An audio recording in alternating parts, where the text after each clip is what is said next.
হ্যাঁ, খুঁজে পেয়েছি।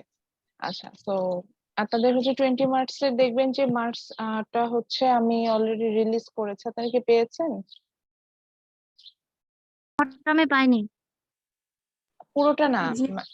পুরোটা না, দুটো পার্ট ছিল, আমি বুঝিয়ে বলছি। দুটো পার্ট ছিল, একটা ছিল হচ্ছে গিয়ে 10 মার্কসের, যেটা আপনারা 24 আওয়ার্স টাইম পেয়েছিলেন কমপ্লিট করার জন্য, মোর দেন 24 আওয়ার্স অ্যাকচুয়ালি।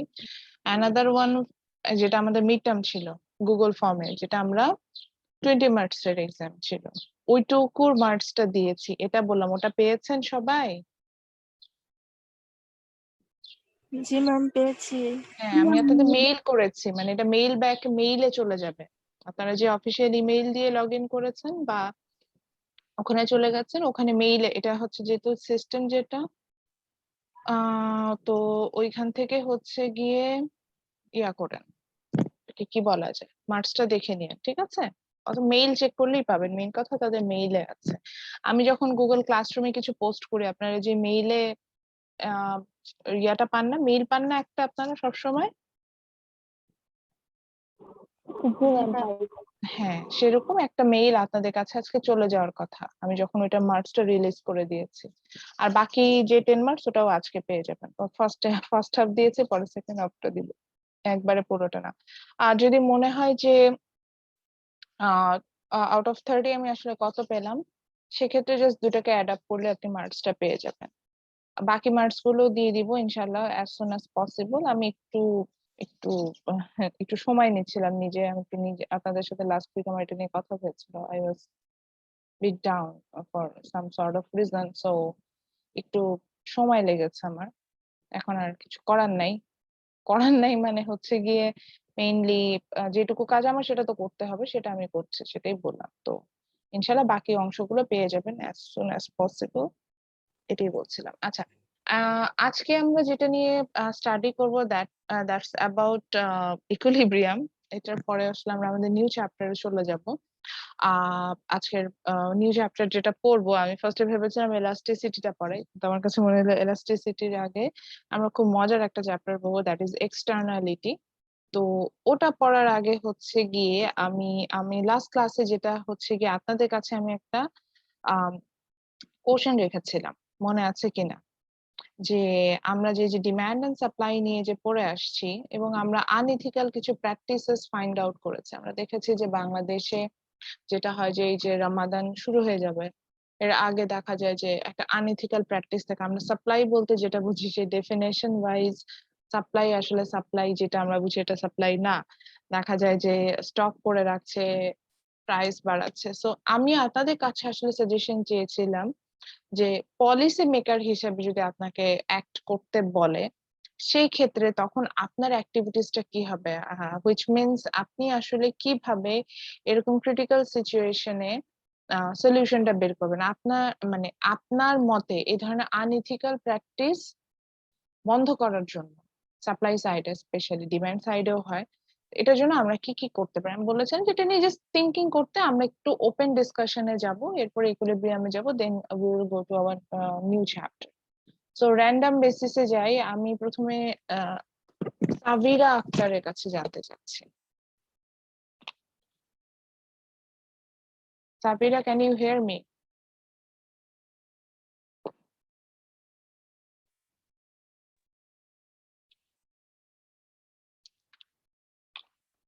সরি, সাবিরা না, সাবরিয়া আক্তার। আপনি কি আমাকে শুনতে পাচ্ছেন? সাবরিয়া আক্তার, আপনি আমাকে শুনতে পেলে কমেন্ট করতে হবে। সাবরিয়ার কপি আজকে চেক করলাম, ইউনিট আপনার অনেক বেশি ইমপ্রুভমেন্টের দরকার আছে সাবরিয়া।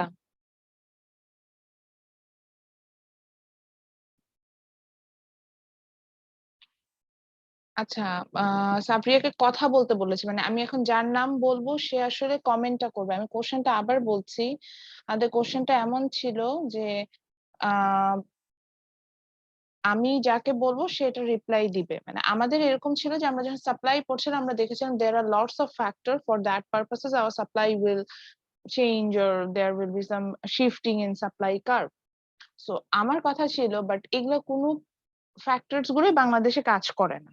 তাই না? বাংলাদেশে কাজ করে, ম্যাক্সিমাম কেসে আমরা দেখেছি কাজ করে না, এবং বাংলাদেশে বেশ আনইথিক্যাল প্র্যাকটিস আছে যেখানে কিনা মানে যে মানে আননেসেসারি ওয়েতে আমাদের প্রোডাক্টের প্রাইসটা বাড়িয়ে দেওয়া হয়।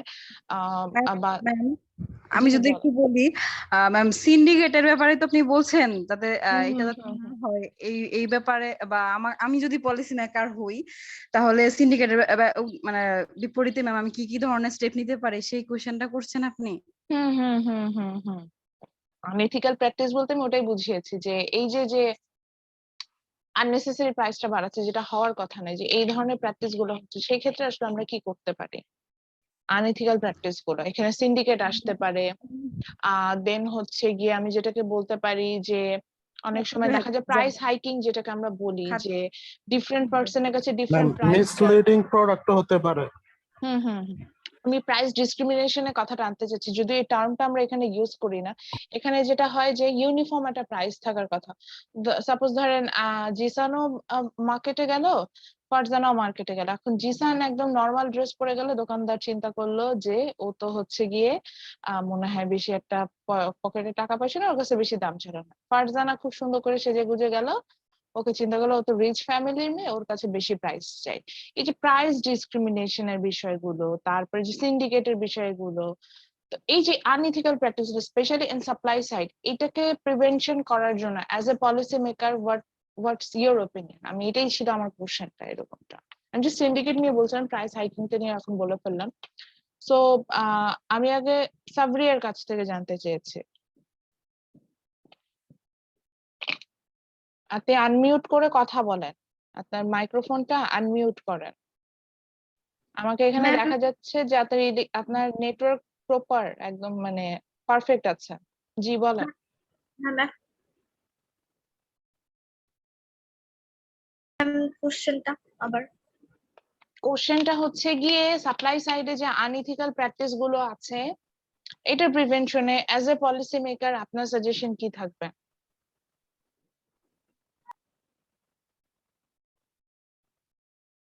ম্যাম আমার ডিমান্ডের অনুযায়ী তো প্রাইসটা মানে এটা চাহিদাটা বাড়বে কমবে, কিন্তু ম্যাম প্রাইসটা কিভাবে হ্যান্ডেল করে?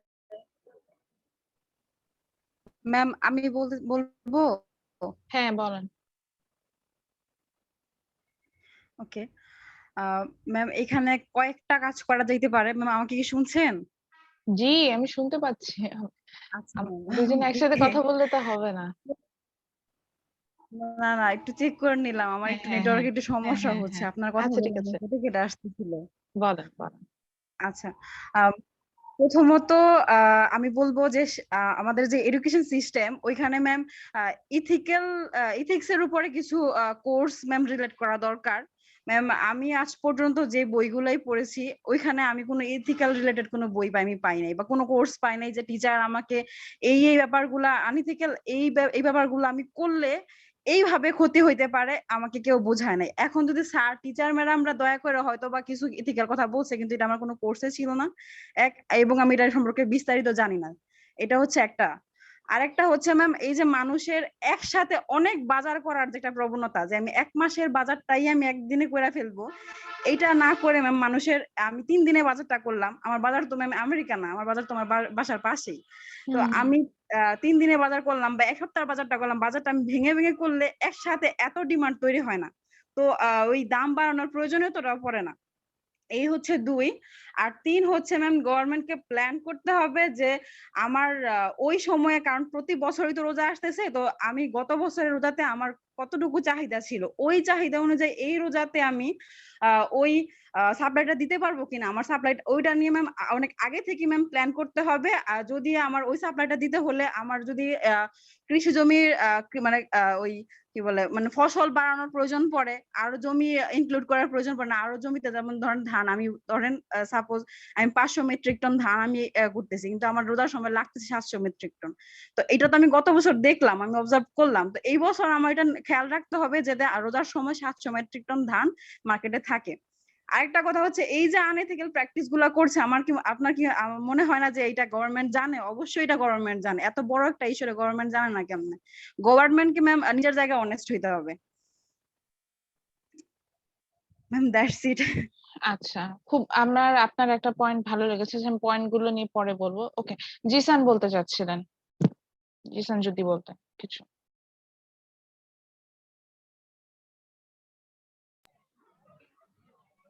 Ma'am, unfair competition, misleading product, তারপরে ম্যাম ডিব্রি, তারপর ম্যাম ম্যানুপুলেটিং অ্যাকাউন্টস, এইসব যদি আসলে ম্যাম বন্ধ করা হয় তাহলে ম্যাম আনএথিক্যাল প্র্যাকটিস গুলো, আচ্ছা, আনএথিক্যাল আনফেয়ার প্রবলেম গুলো, আনফেয়ার কম্পিটিশন আপনি একটা এগুলো পয়েন্ট সব উল্লেখ করলেন, এটা বলতে আসলে সলভ আপনি কি করা যাবে। বুঝিয়েছেন?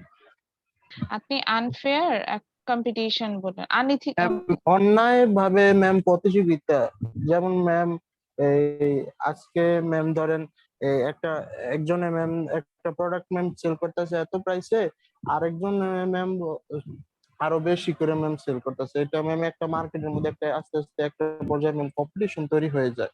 তো এটা ম্যাম আসলে ম্যাম ঠিক না। ওকে, ঠিক আছে, ভালো লেগেছে। মেহেরিন সিদ্দিক,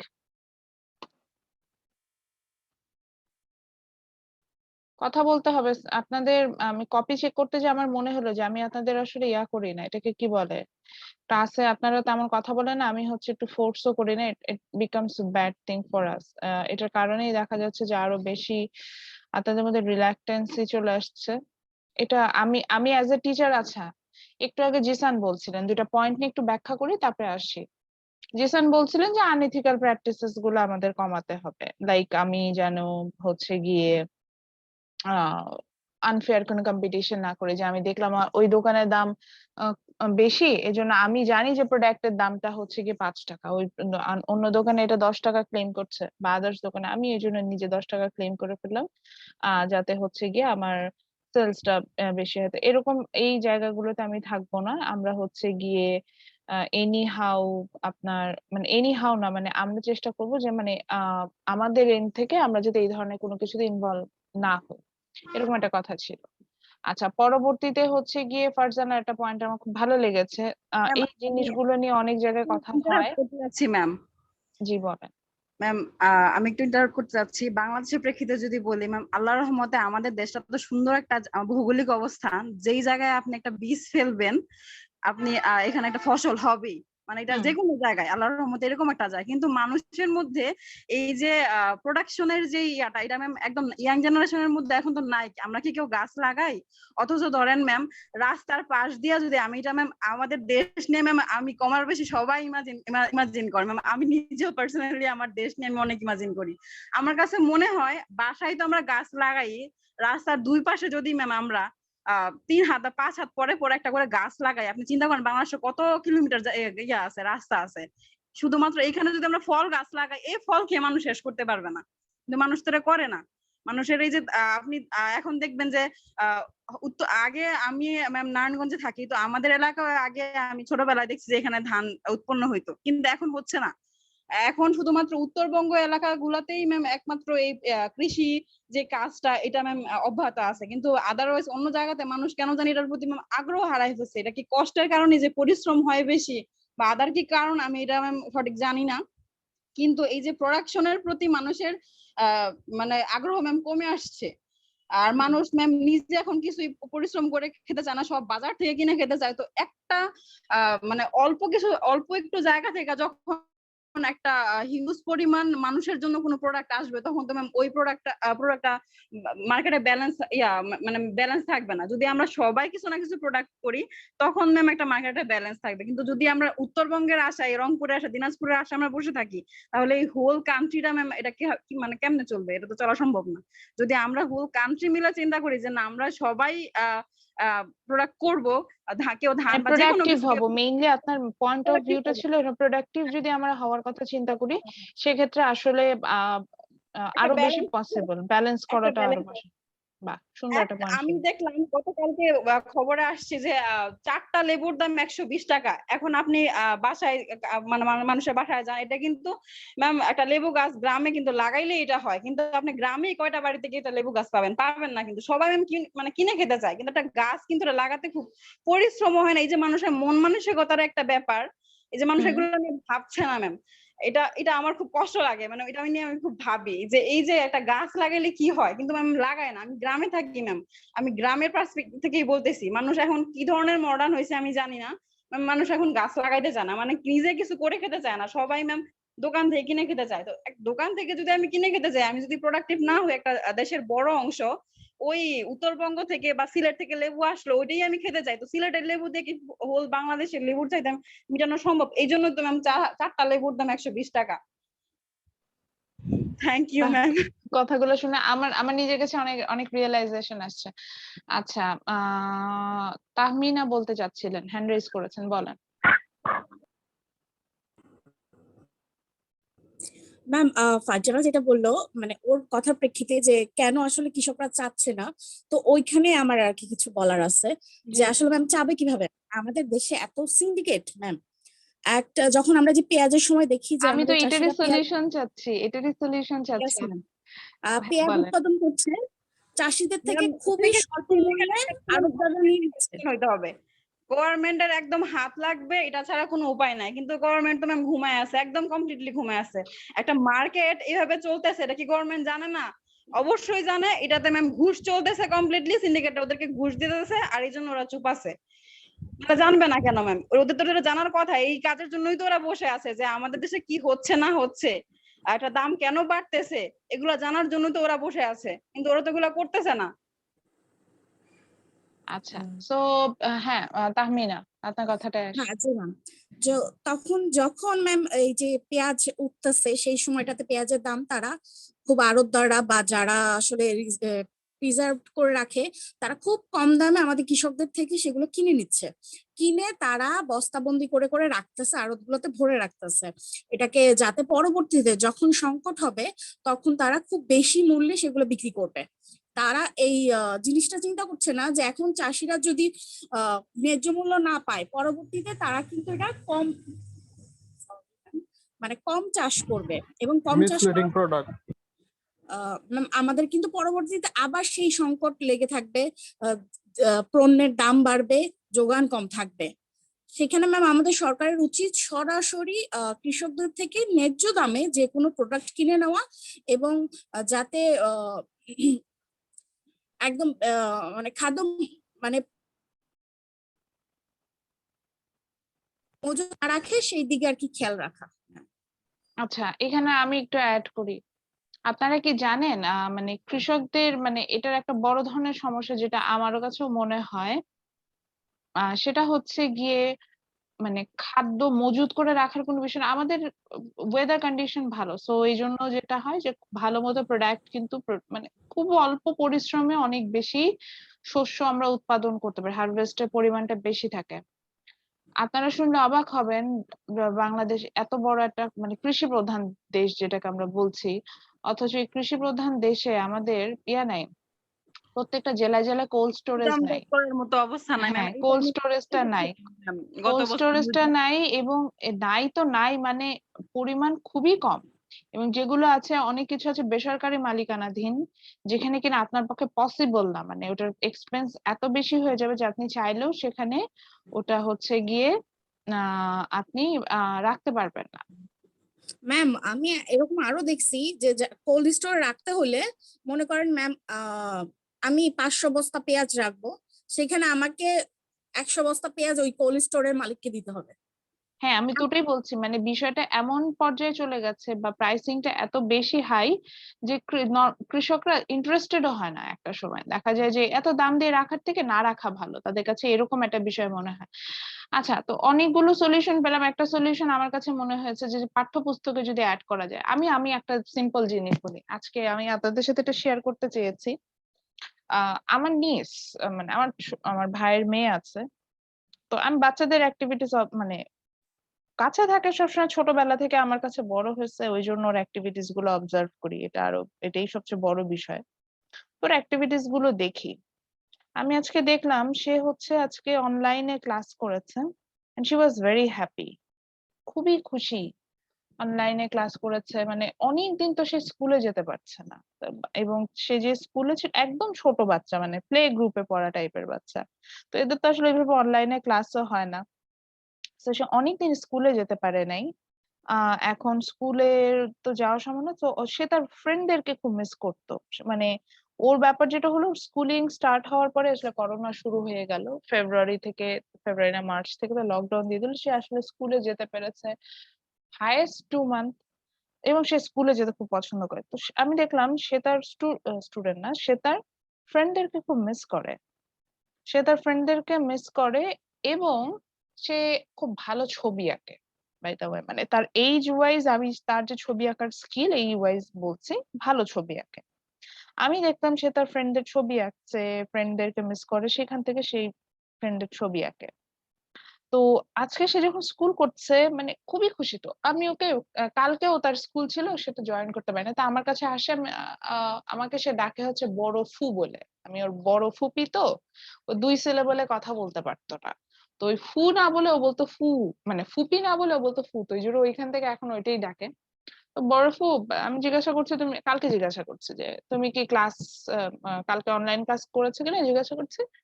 ও বলে কি, না না ম্যাডাম তো লিঙ্ক পাঠিয়েছিল, আমি আমি জয়েন করতে পারিনি। তা আমি হেসে আমি ওকে বললাম যে তোমার ম্যাডাম লিঙ্ক পাঠিয়েছে, তুমি জয়েন করতে পারো না, আমাকে বলতো, আমি আমার ল্যাপটপে দিতাম, তুমি ক্লাস করে নিতে পারবা। তো সে আমাকে বলতো না, তুমি তুমি কি জানো নাকি যে কিভাবে লিঙ্ক পাঠাইতে হয় আর সেই ক্লাসে জয়েন করতে হয়। তো মানে আমি বললাম আমি জানি না। ও বলতেছে না তুমি জানো না, শুধু আমার বাবা আর মা জানে। তো আমি একটু মানে হাসি পেলো যে না, ঠিক আছে, ওকে ফাইন, আমি নিজেই প্রতিদিন এরকম লিঙ্ক জেনারেট করে এর থেকে বড় ক্লাস নেই, অথচ অতটুকু বাচ্চা ভাবছে যে আমি ওটা করতে পারবো না। পরে আবার চিন্তা করলাম না, এই ইয়াটা থাকা ভালো, যে ঠিক আছে, না আমার বাবা মা সবার থেকে বেশি জানে, বা আমার বাবা মা সবচেয়ে ভালো জানে, এটা কিন্তু পজিটিভ ভাইব, এটা থাকা উচিত, তাতে বাবা মার প্রতি রেসপেক্ট থাকে।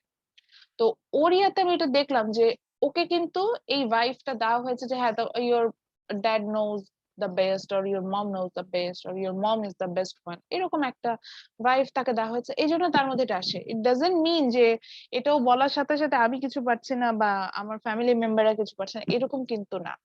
তো বাচ্চা বা যখন একটা আসলে একজন স্টুডেন্ট থাকে, তাদের মধ্যে চাইলে অনেক কিছু ইম্পোজ করে দেওয়া যায়, মানে শেখানো যায়, যেটা আপনি নিজেও বুঝবেন না, একটা সময় দেখবেন যে আপনি আপনার লাইফে অ্যাপ্লাই করছেন। তো এই সাজেশনটা আমার কাছে খুব ভালো লেগেছে। তো আজকে যে ওকে ওটা দেখলাম যে সে অনলাইন ক্লাস করেছে, খুব ম্যাডাম কি যেন একটা কথা বলেছে, সে সেটা এখন করবে। তার ম্যাডাম মানে আমরা বললে সে সেটা শুনে না, তার ম্যাম বলেছে বলে সেটা তার এখন তার মিস বলেছে, তো মিস বলে আমার মিস বলেছে, আমার এখানটা করতে হবে, একটু সেটা বলছে। তো এটাই আমি চিন্তা করলাম, কথাটার সাথে সাথে এটা রিলেট করলাম।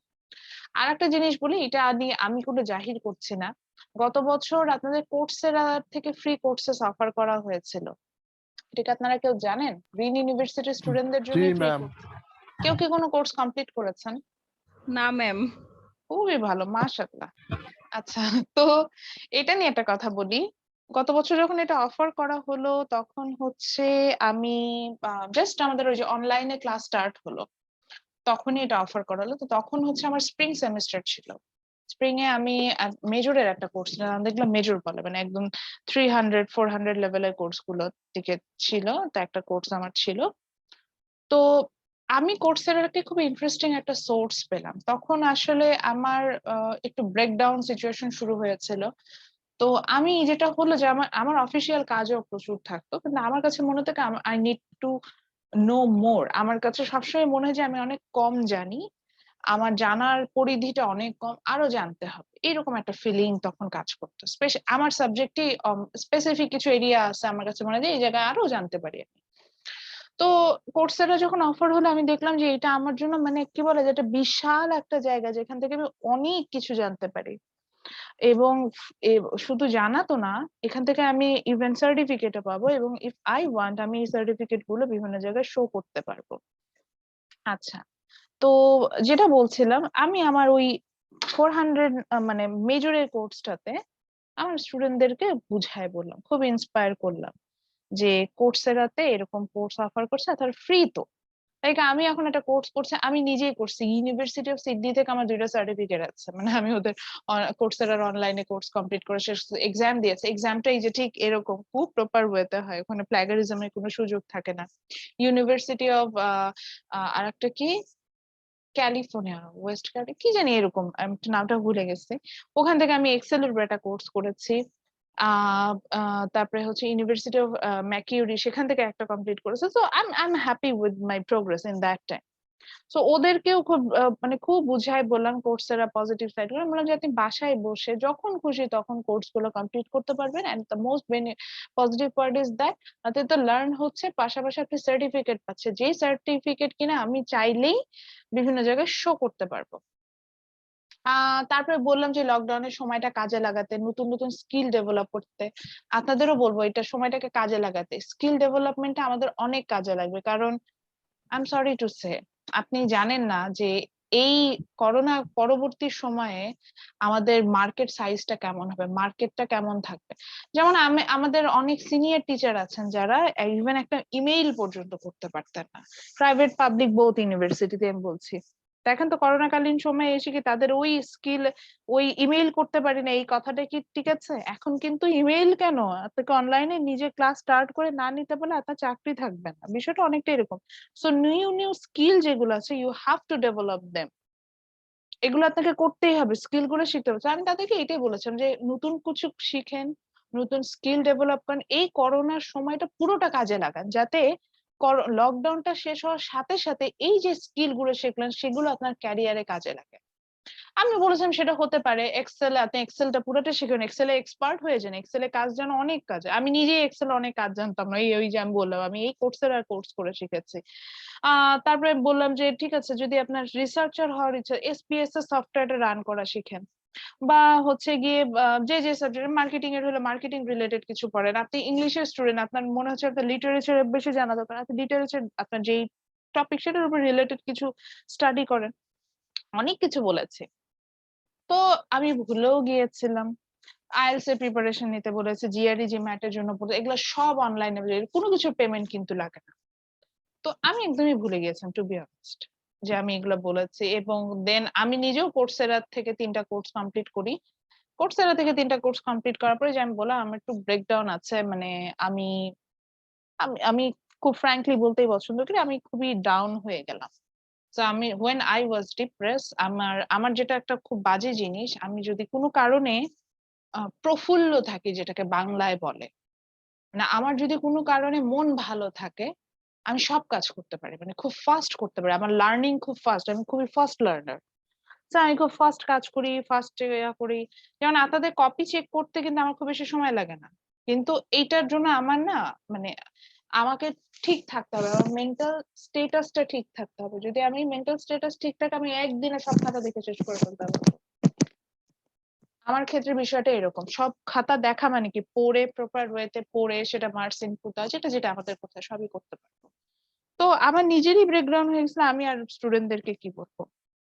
আমাকে সেই স্টুডেন্ট, ওই কোর্সের এক স্টুডেন্ট 2 দিন আগে ফোন করেছে। আমি তার প্রোগ্রেস শুনে অবাক। সে আমার কথা শুনে তার আমার এই কোর্সটা ইকোনমিক্স এর ছিল, ইন্টারন্যাশনাল ইকোনমিক্স। তার ইকোনমিক্স নিয়ে অনেক ইন্টারেস্ট হয়েছে। সে লন্ডন স্কুল অফ ইকোনমিক্স এর এই গত 1 বছরে ফ্রি অনলাইন কোর্সেস অফার করছে। আমি নিজেই এটা দেখছি, নিজেই ওদেরকে এটা বলছি করতে। সেগুলো সবগুলো কোর্স সে কমপ্লিট করেছে, আমি নিজেও করিনি। সে আমার সাথে লেবার ইকোনমিক্স নিয়ে এগুলো সেগুলো অনেকগুলো নিয়ে কথা বললো, যেগুলো আমি অ্যাজ এ গ্র্যাড স্টুডেন্ট পড়ে আসছি, বিবিএর স্টুডেন্টদের এগুলো পড়ার কথা।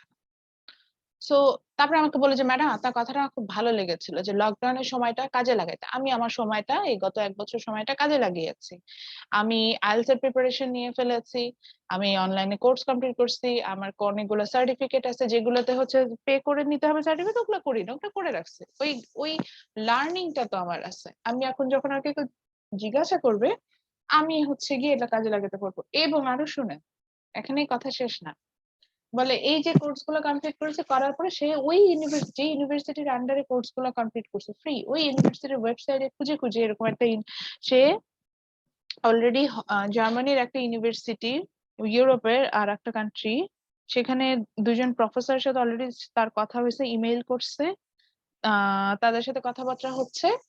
তাকে বলছে গ্রাজুয়েশনটা মানে বিবিএটা কমপ্লিট করে আসতে, মানে সে বাইরে চলে যাবে। এই যে বাইরে যাওয়ার জন্য ধরেন 2 বছর একটা তাকে, 2 বছর না হোক, আমি একটু কমই ধরলাম, 1 বছর একটা প্রিপারেশন তাকে স্টাডি কমপ্লিট করে নিতে হতো, এটা সে নিয়ে ফেলছে। এবং সেটা হয়তো সে কোনো একটা সামহাও কোনো একটা টিচারের কথা ইন্সপায়ার হয়ে নিয়েছে। আমার কাছে টু বি অনেস্ট খুব ভালো লেগেছে যে হয়তো ঝোঁকের বসে বলেছি একটা স্টুডেন্টের এটার কারণে হলো তো লাইফ চেঞ্জ হয়ে যায়। তো ওই ফারজানার কথাটা শুনে আমার এটা মনে হলো যে আসলে এটা ছোট থেকে এথিক্স বলে আসলে আলাদা একটা নৈতিকতা যেটা বলা যায়, এরকম একটা আসলে আমাদের মধ্যে একটা সাবজেক্টও আনা দরকার, এই শিক্ষাগুলো দেওয়ার দরকার আছে আমাদের। আমরা হয়তো মুখে অনেক কথা বলি কিন্তু মনে মনে কথাগুলো বিলিভ করি না। তো এইটার জন্য সবচেয়ে বেটার ওয়ে হচ্ছে গিয়ে যদি এটা আমরা আমাদের কারিকুলামে এন্টার করতে পারি, তো সেক্ষেত্রে তো আমি আজকে ডিসাইড করলাম যে যদি কোনোদিন আমার সুযোগ হয় কারিকুলাম নিয়ে কাজ করার, আমি অবভিয়াসলি এই জায়গাটা তে কাজ করার চেষ্টা করব, এই জিনিসগুলো অ্যাড করার। ওকে, তো আমরা আজকে আমাদের টপিকে চলে যাই। আমাদের লাস্ট যে চ্যাপ্টারটাতে ছিলাম, এটা লাস্ট একটা টপিক ছিল যেটা আমরা কমপ্লিট করে আসিনি, which is about which is about equilibrium. দুইটা টার্মই কাছাকাছি তো এই জন্য এক্সটার্নালিটি বলে ফেলছিলাম। সো ইকুইলিব্রিয়ামে আমাদের যেটা হয় যে, এটা ফার্স্ট যাচ্ছি, স্লাইডটা তো আছে আপনাদের কাছে। লাস্ট পেজটাতে দেখবেন একটা ছবি আছে এরকম, যেখানে আসলে আমরা কি করেছি, এটা বাসায় এঁকে ফেলবেন, এটা রাখতে বললাম না।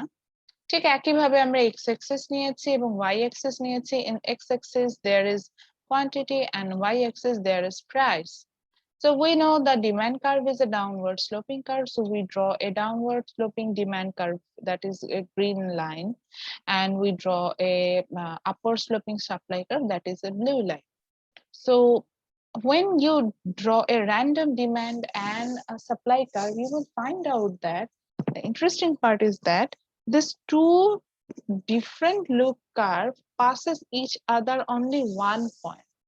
There is only one point where they passes each other. দেখেন এখানে আমরা একটা ডটেড, একটা ব্ল্যাক ডটেড লাইন দেখতে পাচ্ছি, যেখানে আমরা দেখতে পাচ্ছি যে এই যে আমরা যে ডিমান্ড এন্ড সাপ্লাই কার্ভটা ড্র করেছিলাম, তারা একজন আরেকজনকে পাস করে গেছে। এই একটা পয়েন্ট ছাড়া এই যে আমরা যে র্যান্ডম ডিমান্ড এন্ড সাপ্লাই কার্ভটা এঁকেছি, আমি আমার স্পটলাইটটা ওই জন্য ওখানে নিয়ে গেলাম, এই একটা পয়েন্ট ছাড়া তারা কিন্তু কোথাও পাস করে না। And if they ask you, if someone asks you suppose that point is called E point, আচ্ছা পয়েন্টার একটা নাম দেই আমরা, তাহলে আমাদের জন্য বুঝতে সুবিধা হবে। এই পয়েন্টার একটা নাম দিলাম E. So suppose someone asks you at E point, what's the amount of quantity demand? আপনি কিভাবে বের করবেন? ঠিক আছে, E পয়েন্টে কোয়ান্টিটি ডিমান্ড এই যে E, তাহলে সেখান থেকে আমি হচ্ছে গিয়ে কোয়ান্টিটি ডিমান্ড বের করছি। আপনার কাছে মনে হলো যে ই থেকে যে আমার এক্স অ্যাক্সিস এর দিকে রাখবো, এটা হচ্ছে কোয়ান্টিটি এই ডিমান্ডের জন্য। In the same way, if someone asks you at E point, what's the amount of quantity supplied? So ঠিক সেম ওয়েতে আপনি যদি আবারও ওই ই পয়েন্টে যান এবং সেখান থেকে দেখেন ওটা সাপ্লাই কার্ভে ই পয়েন্টকে পাস করেছে, তাহলে আমরা কি করবো, এক্স অ্যাক্সিস থেকে আবারও আমরা ওখান থেকে এক্স অ্যাক্সিস দিকে, তো আমরা কি দেখতে পাচ্ছি, at E point the quantity supplied is just equal the quantity demand, isn't it? মানে ডিমান্ডটাকে সাপ্লাই সমান মনে হচ্ছে না এখানে, নাকি সমান মনে হচ্ছে না, কম বেশি মনে হচ্ছে? আমি এই জন্য দুই কালারে দুইটা অ্যারো দিলাম, রিপ্লাই দিতে হবে। সমান মনে হচ্ছে না? ইকুইলিব্রিয়াম, এটা বাংলা হচ্ছে এরকম সাম্যাবস্থা। এটা হচ্ছে এমন একটা পজিশন যেখানে মার্কেটের ডিমান্ড এবং সাপ্লাই এমন একটা জায়গায় পৌঁছায় যেখানে কোয়ান্টিটি ডিমান্ডটা কোয়ান্টিটি সাপ্লাইড এর সমান হয়। That's call equilibrium, very easy definition. বইয়ে যদি যান এটা পাবেন, 77 পেজে আছে আমাদের যে রেফারেন্স বুক, ওখানে ডেফিনেশনটা এইভাবে দেওয়া যে আপনার ইকুইলিব্রিয়াম ইজ এ সিচুয়েশন, এটা একটা অবস্থা, where market price reaches at that position or market reaches at that position where quantity demand is just equal the quantity supply. That's it. এখন একটু বইয়ে যাই, একটু স্টপ শেয়ারে যাচ্ছে, আমি একটু বইটা ওপেন করছি। আমরা এখানে ইকুইলিব্রিয়ামে যাওয়ার আরেকটা রিজন আমি আপনাদের রিজনিংটা দেখাতে চাই, সেটা হচ্ছে একটা মজার জিনিস এখানে আপনারা দেখতে পাবেন। সেটা হলো যে আমরা যে বলছি বারবার যে আমরা মানে মার্কেটের কথা নিয়ে অনেক কিছু বলছিলাম। একটু চ্যাপ্টারটা ওপেন করে নিই।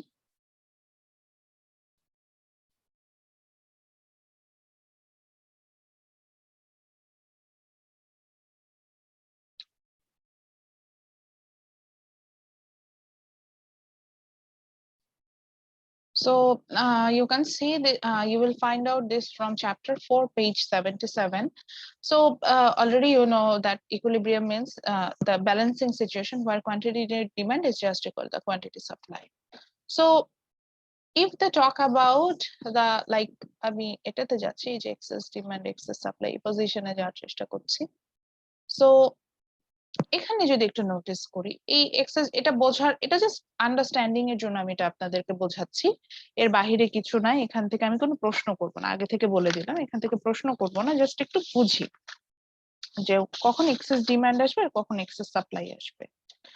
এখানে যদি একটু নোটিস করেন, দেখেন এখানে কি হয়েছে যে সাপোজ আমি আমার এই বইয়ের অনুযায়ী আমি একটু আবার একটু ড্র করি, তাহলে বুঝতে সুবিধা হবে। সেটা হলো যে আমরা দেখছিলাম যে এই যে আমার ডিমান্ড কার্ভ, ব্লুটা সাপ্লাই কার্ভ, তো তারা দুজনে পাস করলো, পাস করে আমরা দেখতে পেলাম হচ্ছে না ইয়েলো কালারটা ভালো লাগছে না, একটু ডার্ক কালার রেড নিলাম। সো দেখলাম যে দুজনেই দুজনকে পাস করলো এবং পাস করে হচ্ছে গিয়ে আমরা ইকুইলিব্রিয়াম কোয়ান্টিটি পেলাম 7, ইকুইলিব্রিয়াম প্রাইস পেলাম যেটা আমরা মার্কেট প্রাইস হিসেবে এখানে কনসিডার করি, সেটা হচ্ছে $2।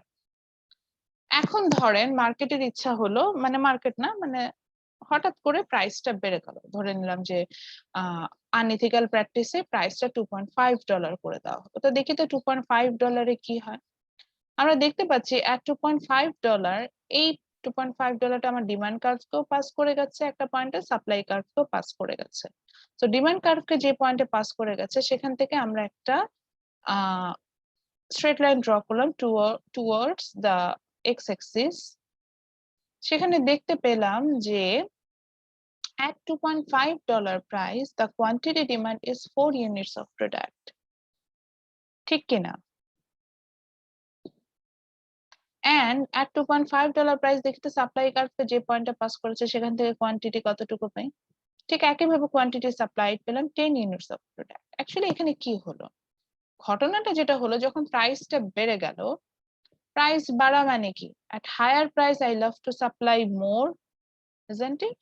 সো আমার আসলে সাপ্লাই ছিল 7 ইউনিটস অফ প্রোডাক্ট, যেই প্রাইস বেড়ে গেল সাপ্লায়াররা সাপ্লাই বাড়ায় দিল 10 ইউনিটস অফ প্রোডাক্ট। কিন্তু হায়ার প্রাইসে অ্যাজ এ কনজিউমার আমরা কি করি, বেশি কিনি?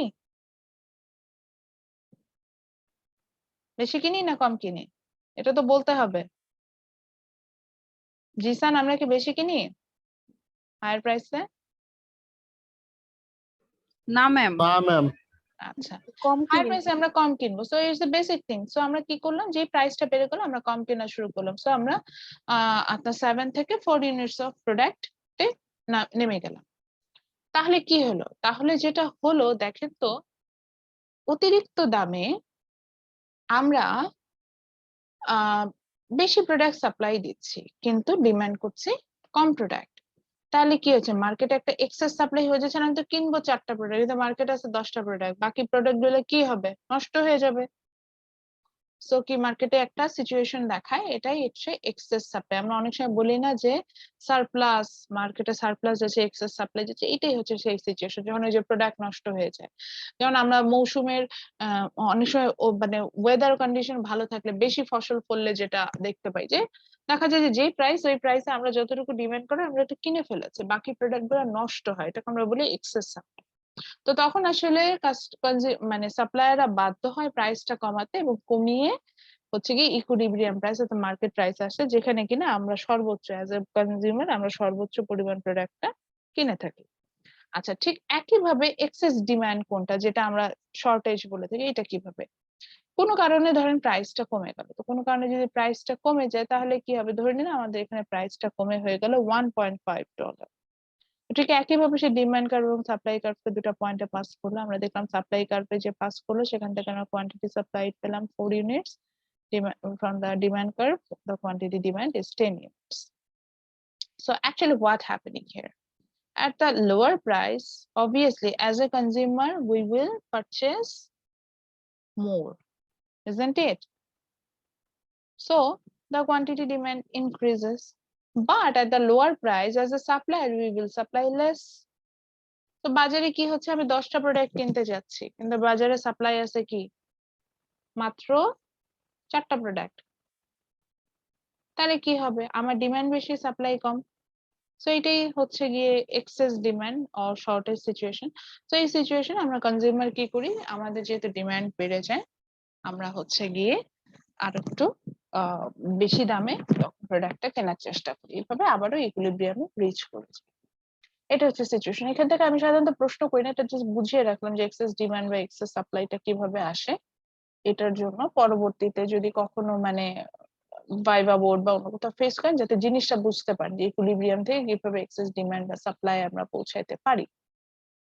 আচ্ছা, এরপরে আমরা চ্যাপ্টার 5 এ যাওয়ার কথা ছিল, এলাস্টিসিটি এন্ড ইটস অ্যাপ্লিকেশন। যেহেতু আমরা আসলে জিডিপি জিএনপি এগুলো নিয়ে পড়বো, সো এই ওখানে আমাদের ম্যাথমেটিক্যাল পোর্শন কিছু থাকবে, এই কারণে হচ্ছে গিয়ে আমি আরো কিছু ইজি টার্মে যাব যেটা আমাদের জন্য জানাটা জরুরি। ওটার পরে আসলে আমরা চলে যাব হচ্ছে গিয়ে আমাদের ম্যাক্রো পার্টে। সো আজকে আমরা স্টার্ট করব চ্যাপ্টার 10 দিয়ে।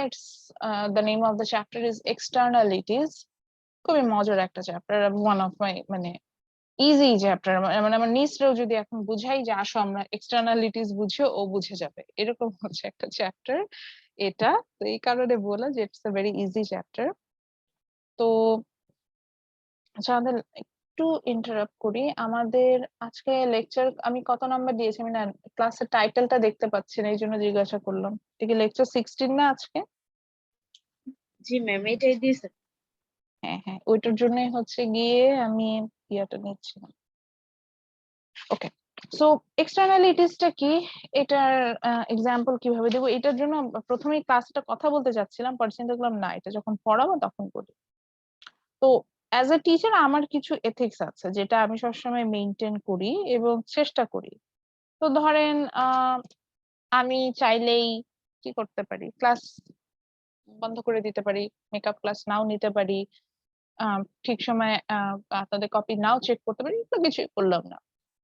কোনো সমস্যা আছে? কোনো সমস্যা নেই, বিকজ স্টুডেন্টরা আসলে এমন হয় যে তারা হচ্ছে গিয়ে যত কম পড়ানো যায় তারা হচ্ছে তত বেশি খুশি যে ম্যাডাম কম পড়াচ্ছে, কম শেখাচ্ছে, বা কম পড়ায় বেশি ভালো মার্কস পেলে তারা তো আরো বেশি খুশি। বিষয়টা আসলে এরকম দাঁড়ায়। তো এখন আসি, আমি যেটা চিন্তা করি সেটা এই এক্সটার্নালিটিস এর সাথে অনেকটা যায়।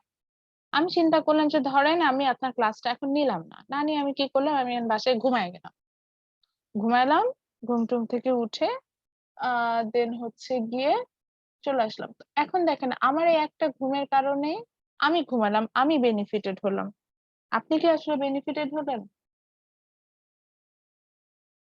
দেখেন আপনি কিন্তু আসলে বেনিফিটেড হচ্ছেন না। এখানে আপনার হচ্ছে গিয়ে আমার এক ঘুমের জন্য ক্লাসে সবাই হচ্ছে গিয়ে এখানে আপনার এফেক্টেড হলো। সো আসলে বিষয়টা যেটা দাঁড়ায় সেটা হচ্ছে গিয়ে যে আমরা যখন একটা অনেক সময় দেখা যায় যে আমি একটা কাজ করছি, আমার কাজের জন্য হয়তো আমি বেনিফিটেড হচ্ছি, বাট আমার আশেপাশে বা আমার এই কাজের উপরে যারা ডিপেন্ডেন্ট আমার কারণে তারা হচ্ছে গিয়ে নেগেটিভলি বা পজিটিভলি এফেক্টেড হচ্ছে।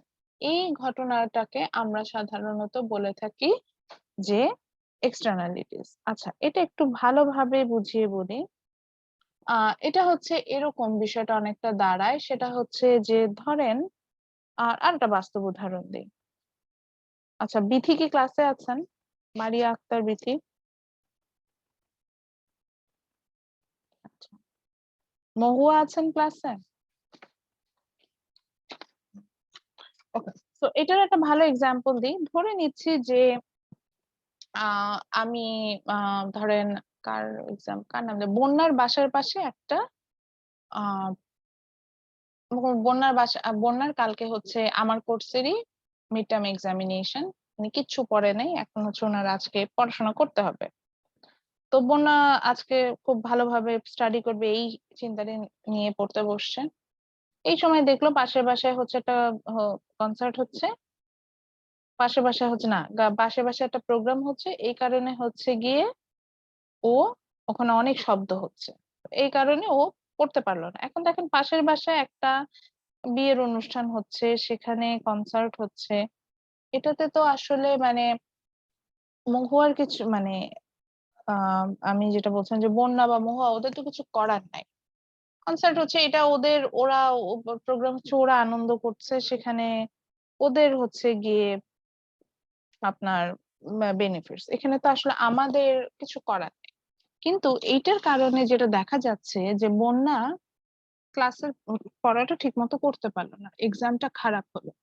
তো এই যে একটা বিয়ের প্রোগ্রাম হচ্ছে, সেখানে একটা অনুষ্ঠান হচ্ছে, সেটার জন্য সাউন্ড হচ্ছে, তো এটার জন্য তো যারা যারা যেখানে বিয়ের প্রোগ্রাম তাদের কিন্তু মানে স্পেন্ড করতে হয়েছে, শুধু শুধু তো আর নিশ্চয়ই একটা বিয়ের প্রোগ্রাম হচ্ছে না, বা শুধু শুধু তো নিশ্চয়ই একটা আহ হচ্ছে গিয়ে তোমার আপনার মানে ওই কনসার্টটা হচ্ছে না, মানে ধরেন যে ডিজে ডিজে করে, এগুলো তো হচ্ছে না।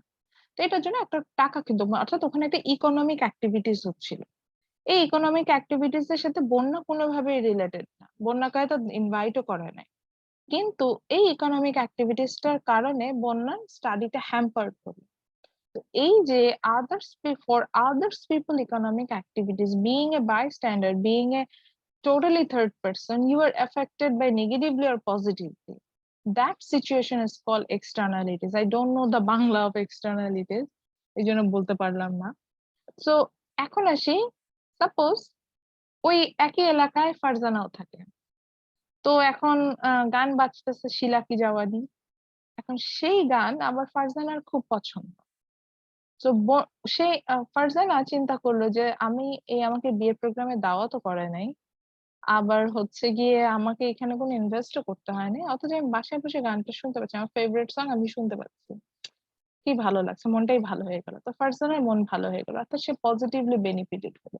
So in the same way, ওই একই ইকোনমিক অ্যাক্টিভিটিস এর কারণে আমরা আবার দেখতে পেলাম ফারজানা পজিটিভলি বেনিফিটেড হচ্ছে, এটাও হচ্ছে এক্সটার্নালিটিস। অর্থাৎ এক্সটার্নালিটিসটা বলতে আমরা বুঝতে পারছি this is a situation where someone else economic activities will have impact on the well-being of a bystander. এখন এটা পজিটিভলিও হতে পারে, এটা নেগেটিভলিও হতে পারে, অর্থাৎ আপনি এখানে পজিটিভ এক্সটার্নালিটিসও পেতে পারেন, এখানে আপনি নেগেটিভ এক্সটার্নালিটিসও পেতে পারেন। আচ্ছা, আরো একটু বেটার এক্সাম্পল দিয়ে বলি, তাহলে আরো একটু ক্লিয়ার হবে। ম্যাম ডেফিনিশনটা কি হতে পারে? আমি আরো একটু বুঝিয়ে বলি, তারপর ডেফিনেশনটা দিব, ঠিক আছে? আচ্ছা, তো আবারও আসি, তো যেমন ধরেন আমরা এখানে ছবিটা দেখতে পাচ্ছি, ছবিটা আমি এই জন্য একটু জুম করলাম, ছবিটা একটু খেয়াল করে দেখেন, ছবিটা আমরা দেখতে পাচ্ছি যে দেয়ার আর সাম roads and breeze and there lots of vehicles are there and that's a very congested road. এখন সাপোজ এই যে কনজেস্টেড একটা রোড দেখতে পাচ্ছি, অনেক ভেহিকলস দেখতে পাচ্ছি, আমি ধরে নিলাম যে এখানে একটা ভেহিকলস নষ্ট হয়ে আছে, এই কারণে এই জ্যামটা হয়ে গেছে, এই যে আমি যে দেখতে পাচ্ছি এটা হয়েছে। সো এখন দেখেন তো এই যে ভেহিকলসটা নষ্ট হয়ে পড়ে আছে, এটার উপরে কি এই রেড কার বা এই হোয়াইট কার এগুলো কোনো, ওদের কোনো মানে কিছু আছে? কিন্তু না, এই ভেহিকলসটা নষ্ট হয়ে যাওয়ার কারণে পুরো সবাই কিন্তু সাফারার হচ্ছে, অর্থাৎ একজনের ইকোনমিক অ্যাক্টিভিটিস এর কারণে অন্যরা সাফারার। বা আরেকটু ভালোভাবে আসি, যেমন আমাদের দেশে এটা হয় যে কোনো ভিআইপি মুভমেন্ট থাকলে সেই ভিআইপি যে আসছে বা ভিআইপি যে যাচ্ছে, এতে কিন্তু আমার কোনো কিছুই আসে যায় না, বিইং এ বাইস্ট্যান্ডার আমার কিচ্ছু আসে যায় না। বাট সে বাংলাদেশে আসছে বলে রাস্তাঘাট বন্ধ করে দিল, সে বাংলাদেশে আসছে বলে আমরা ঘন্টার পর ঘন্টা রাস্তায় বসে থাকলাম, এমনও ঘটনা ঘটেছে যে ইমার্জেন্সি মেডিকেল সার্ভিস পাইনি বলে মারা গেছে। তো এই যে ঘটনাটা ঘটছে, এখানে কিন্তু আমার আপনার কোনোভাবে আমরা ইনভলভ না, বা আমাদের কিন্তু এখানে লাইক আমাদের কোনো ইনভলভমেন্ট নাই, আমাদের কোনো কিছু নাই, কিন্তু আমরা কোনো না কোনো ভাবে এখানে সাফারার হচ্ছি। এই ধরনের ঘটনাটাকে আমরা এক্সটার্নালিটিস বলে থাকছি। যেমন হচ্ছে গিয়ে এটার একটা এক্সাম্পল হিসেবে আমরা বলতে পারি, ধরে নিলাম যে আমরা সবাই একই এলাকায় থাকি, সেই এলাকায় একটা হেভি মেটাল ইন্ডাস্ট্রি আছে। হেভি মেটাল ইন্ডাস্ট্রি গুলোতে যেটা হয় যে শব্দ খুব বেশি হয়, sound pollution rate is too high in heavy metal industry. তো এরকম একটা হেভি মেটাল ইন্ডাস্ট্রি আছে, খুব সাউন্ড পলিউশন হয়। এই কারণে যেটা হলো যে আমাদের মেন্টাল হেলথে প্রবলেম দেখা দিল। অবশ্যই আপনার যদি রাতে সাউন্ড স্লিপ না হয়, রাতে যদি ঠিক মতো ঘুমাতে না পারেন, তখন হচ্ছে কি আপনার কিন্তু মেন্টাল হেলথে প্রবলেম হবে। সো ওই হেভি মেটাল ইন্ডাস্ট্রির ওই অতিরিক্ত শব্দের কারণে আমরা রাতে ঘুমাতে পারছি না, আমাদের মেন্টাল হেলথে 12টা বেজে গেল। তো এই যে হেভি মেটাল ইন্ডাস্ট্রির কারণে এই যে আমি ক্ষতিগ্রস্ত হলাম, এই জন্য কি তারা আমাদেরকে কোনো নেগোসিয়েশন করেছে আমাদের সাথে, না হচ্ছে কি কিছু বলেছে আচ্ছা ঠিক আছে তোমরা ঘুমাতে পারছো না এই জন্য তোমাকে কিছু কম্পেনসেশন দিলাম, এরকমও কিন্তু কিছু নাই। কিন্তু তার ইকোনমিক অ্যাক্টিভিটিস এর কারণে আমরা নেগেটিভলি এফেক্টেড, এটাকে আমরা বলছি এক্সটার্নালিটিস। তাহলে আমরা ডেফিনেশনে চলে যাই, বইয়ে আছে, বা চাইলে এটাকে আরো একটু আমরা প্রপার ওয়েতে নিতে পারি, সেটা হচ্ছে এটাই বলছে যে externality it's an situation or it's that kind of situation which is like uncompensated impact on one person's action on the well-being of a bystander। অর্থাৎ এটা এমনই একটা সিচুয়েশন যেটার কারণে অন্যকে আমি কোনো ক্ষতিপূরণ দিচ্ছি না, হ্যাঁ, অন্যকে কোনো ক্ষতিপূরণ না দিয়ে তার পার্সোনাল অ্যাক্টিভিটিসে বা তার ডেইলি লাইফে আমি একটা ইম্প্যাক্ট ফেলে দিচ্ছি, সেটা নেগেটিভ ইম্প্যাক্টও হতে পারে, সেটা পজিটিভ ইম্প্যাক্ট হবে, দ্যাটস এক্সটার্নালিটি। তাহলে খাতাটা নেই এবং খাতার উপর টাইটেল দিয়ে এক্সটার্নালিটিস, আমরা আজকে এটা পড়ছি, দিয়ে ডেফিনেশনটা লিখি। লিখলে আমরা কম শিখবো না, বরঞ্চ কাজে দিবে।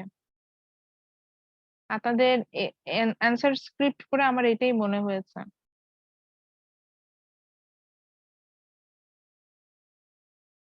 তো ডেফিনেশনটা লিখেন, শুধু এই ডেফিনেশনের আগে লিখবেন যে এক্সটার্নালিটি ইজ এ সিচুয়েশন, এটা একটা অবস্থা, এটা কোনো বস্তু না, এই জন্য when the uncompensated impact, just এইটুকু লাইনটা অ্যাড করে দেন এই ডেফিনেশনটা লেখেন, externality is a situation when, তারপরে বাকিটা। ম্যাম হোয়েনের পরে কি লিখবো? এই যে এখানে যেটা লেখা, the uncompensated impact on one person's action on the well-being of a bystander।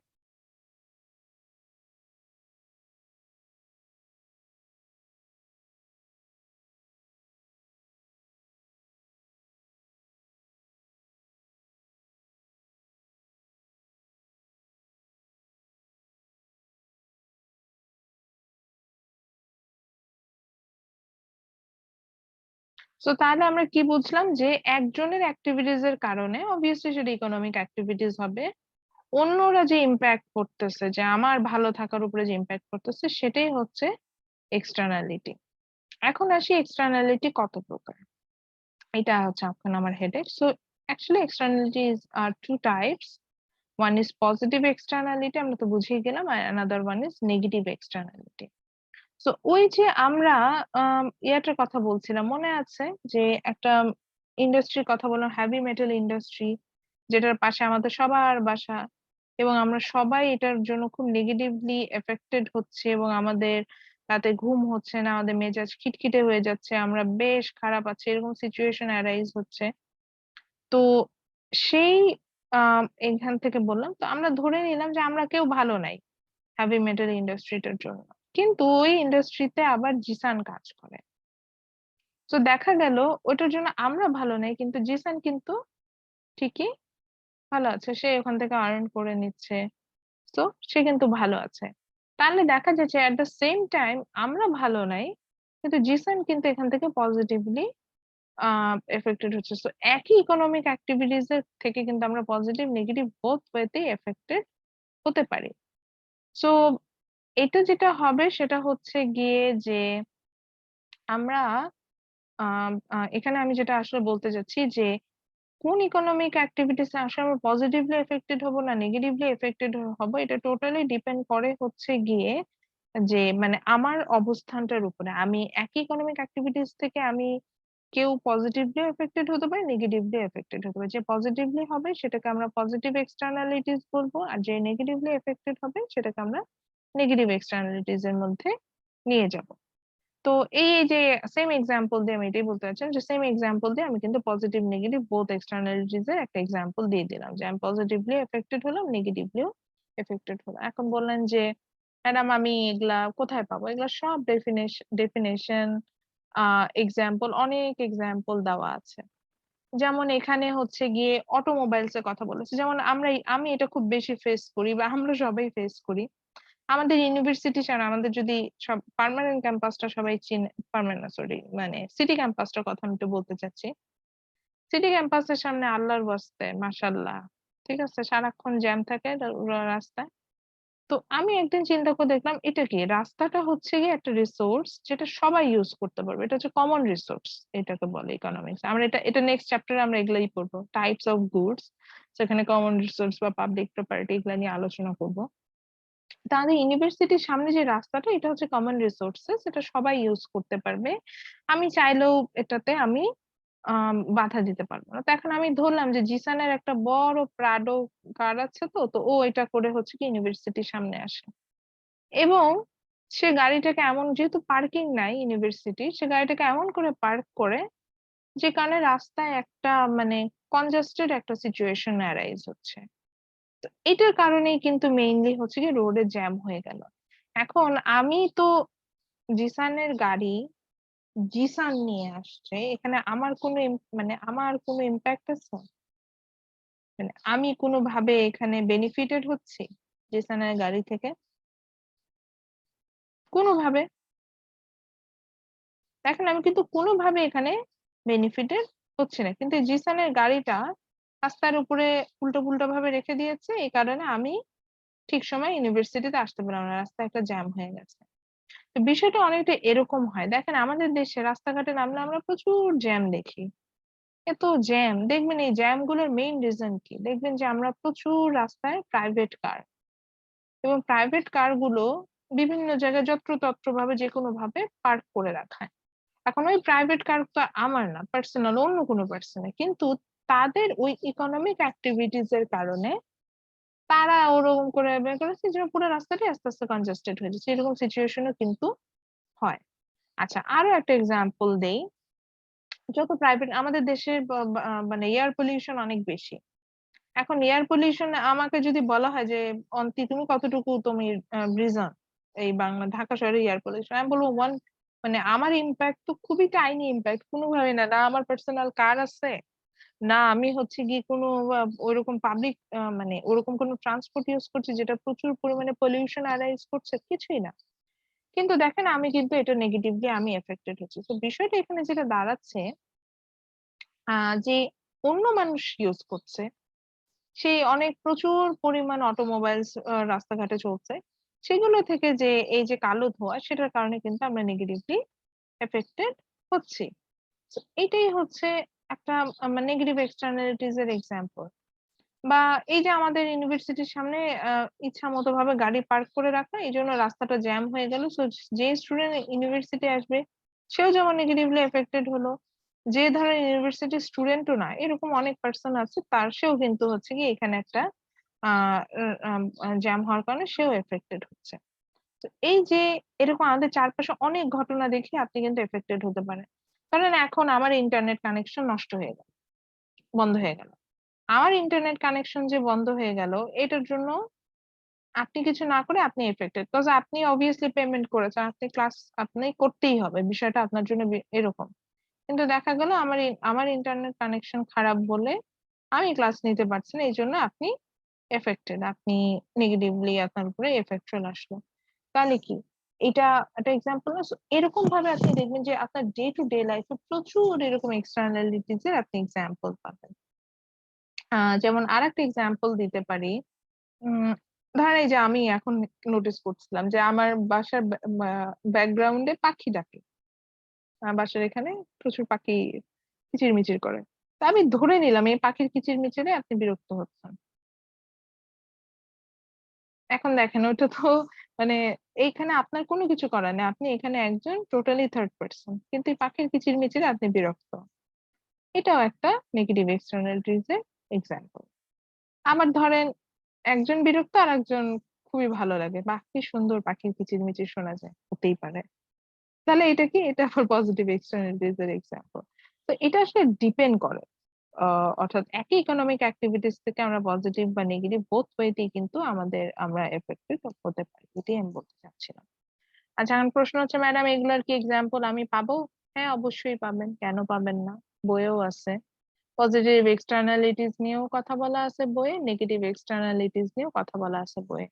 তো আমি জাস্ট শেষ করে দিব, এটা বলছি এগুলা গো থ্রু করে নেবেন নিজেরা, যা যা বলছি সবই পাবেন। এখন কথা হচ্ছে কি নেগেটিভ পজিটিভ যে এক্সটার্নালিটিসই থাকুক, এটা আসলে আমরা নেগেটিভ এক্সটার্নালিটিসটা নিয়ে প্রথমে আসি। তো এখান থেকে আসলে পরিত্রাণ পাওয়ার উপায়টা কি, আমাকে সলিউশনটা জানতে হবে।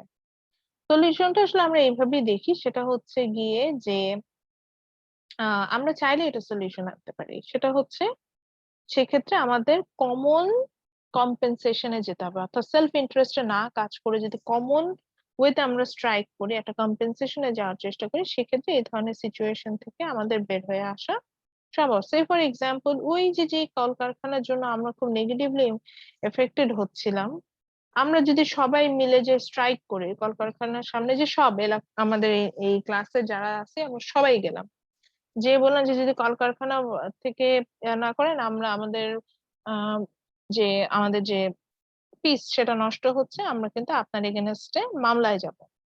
তো অবভিয়াসলি তারা দেখা যাবে যে বেশ ভয় পাবে বা হচ্ছে গিয়ে আপনার আহ আপনার সাথে নেগোশিয়েট করার চেষ্টা করে, তখন কিন্তু দেখা যায় যে এখানে কিন্তু একটা উইন উইন সিচুয়েশনে আসা সম্ভব। সো নর্মাল নেগেটিভ এক্সটার্নালিটিস থাকলে আমরা সেক্ষেত্রে কম্পেনসেশনে যাওয়ার কথা চিন্তা করি, এবং যদি আমরা কোনোভাবে কম্পেনসেশনে যেতে পারি তাহলে সেক্ষেত্রে একটা উইন উইন সিচুয়েশনে আসার পসিবিলিটিস আমাদের কিন্তু দেখা দেয়, এটাই বলতে চাচ্ছিলাম।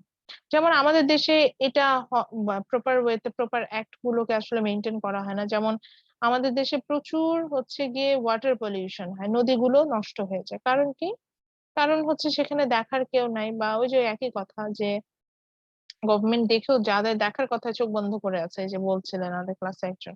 তো সেই ক্ষেত্রে যদি এমন হতো যে ধরেন বুড়িগঙ্গার নদী মরে গেছে, বুড়িগঙ্গা নদী, কারণ কি বুড়িগঙ্গার দুই পাশে যে মানে ফ্যাক্টরিজ গুলো আছে তারা তাদের ওয়েস্ট গুলো সরাসরি ডাম্প করে দিচ্ছে এই কারণে। তো যদি সেখানে আমরা যে আপনার স্ট্রাইক করতাম, স্ট্রাইকটা এরকম সরি সরি আলহামদুলিল্লাহ। তো ওখানে যে যদি আমরা হচ্ছে কি স্ট্রাইক করতাম, যে আমি একা যে যদি স্ট্রাইক করি যে না বুড়িগঙ্গা বাঁচাতে হবে, তাহলে কিন্তু হবে না।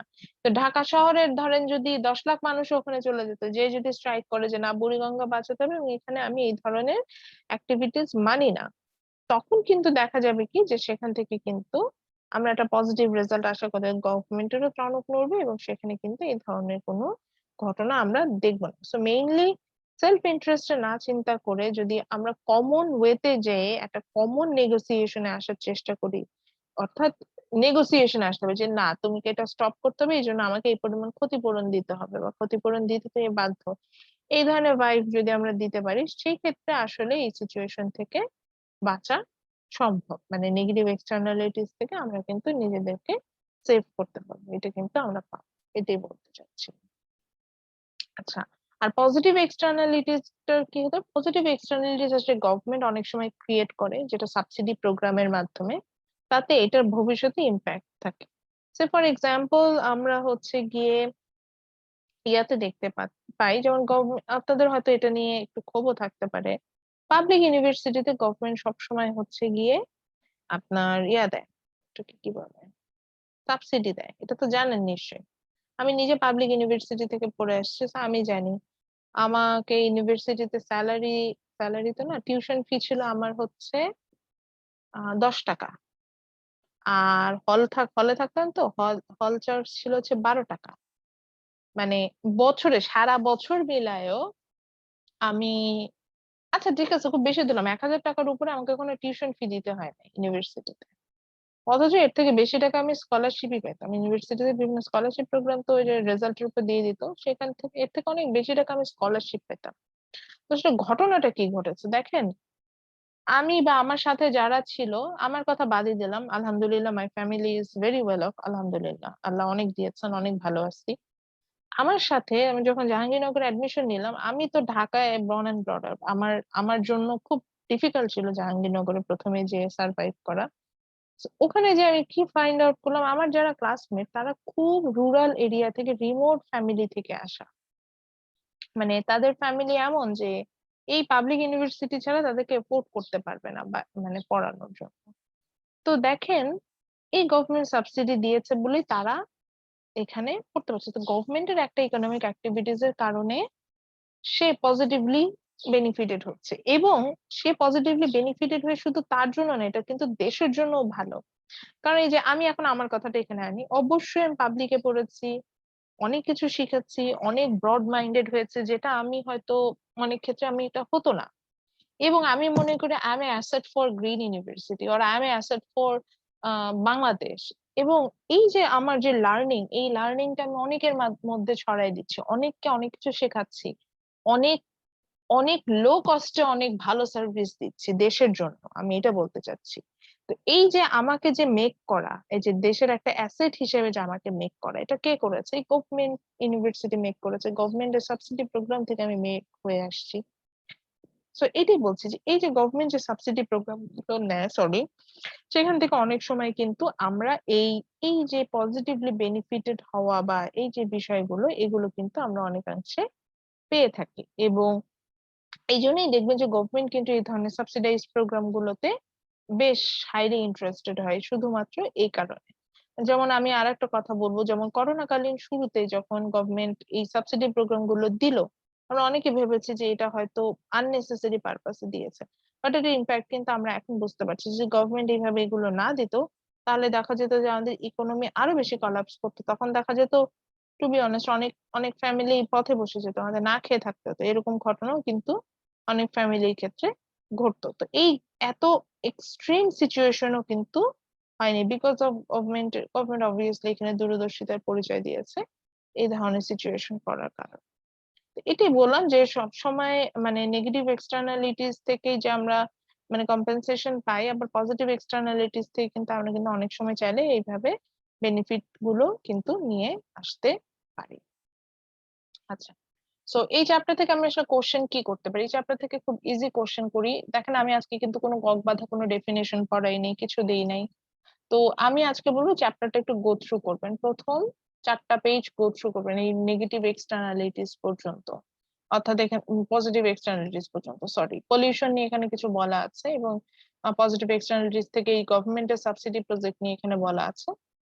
গ্রাফ গুলো অতটা দরকার নাই বলেই আপনাদের বোঝার, আমি আর গ্রাফে যাইনি, জাস্ট ডেফিনেশন গুলো পড়বো। এবং আমি এখান থেকে সাধারণত প্রশ্ন করেছি ডেফিনেশন টাইপেরই, মানে তার আন্ডারস্ট্যান্ডিং লেভেল। হয়তো আমি প্রশ্ন করি যে define externalities and give an example from your life, আপনার লাইফে একটা পজিটিভ এক্সটার্নালিটিস বা নেগেটিভ এক্সটার্নালিটিস এর এক্সাম্পল দেন, এইভাবে। তো নেক্সট ক্লাসে আজকে যেমন একটা ওপেন ফোরাম ডিসকাশন ছিল, নেক্সট ক্লাসেও আমি একটা এরকম ওপেন ফোরাম ডিসকাশন নিব। এবং সেই ডিসকাশনে আমরা যেটাতে যাব সেটা হচ্ছে গিয়ে, প্রথমে আমি আপনার কাছ থেকে জানতে চাবো যে আপনার লাইফে ঘটে যাওয়া, আপনি খুঁজে বের করবেন 5টা এরকম, আজকে লিখবেন, জাস্ট পয়েন্ট লিখবেন যে পজিটিভ এক্সটার্নালিটি, নেগেটিভ এক্সটার্নালিটি। হতেই পারে পাখি কিচিরমিচির করছে, আপনি বিরক্ত হচ্ছেন, এটাই নেগেটিভ এক্সটার্নালিটি। বা কেউ বাসার পাশে জোরে গান বাজাচ্ছে, আপনি নেগেটিভলি সাউন্ড পলিউশন এফেক্টেড হয়েছে, ওটাই নেগেটিভ এক্সটার্নালিটি। এরকম 5টা পজিটিভ এক্সটার্নালিটি আর 5টা নেগেটিভ এক্সটার্নালিটি পয়েন্ট আউট করে রাখবেন। একইভাবে র্যান্ডম বেসিসে যাব এবং সেখান থেকে কোশ্চেন করব। আচ্ছা, আজকের অ্যাটেন্ডেন্স আমি অটো দিয়ে দিয়েছি, সো অ্যাটেন্ডেন্স অলরেডি চলে গেছে। যদি কোনো কোশ্চেন থাকে কোশ্চেন করতে পারেন, নাহলে ক্লাস শেষ করে দিব।